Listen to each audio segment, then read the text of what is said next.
Today we'll talk about how can you add or change your photo profile on your app. We'll go to figure out the solution or know how you can do that in your app. So you just follow these ways, then it's going to work with you. All you have to do, so you just go down here. You click here on me down here, you just click on it. So then it's going to take you to next step here. It's going to show for you like this here in your profile. Then all you have to do, you just go here. We will go back. I'm going to click on my app now. So when it's going to show for you like this, like I said, then you click on your name here. Then it's going to take you to this list. You click here on profile photo.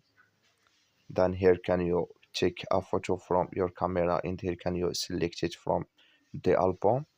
So then it's gonna automatically to add video on your app. That's all you have to do. Thank you for watching. Don't forget to support us by liking and subscribe.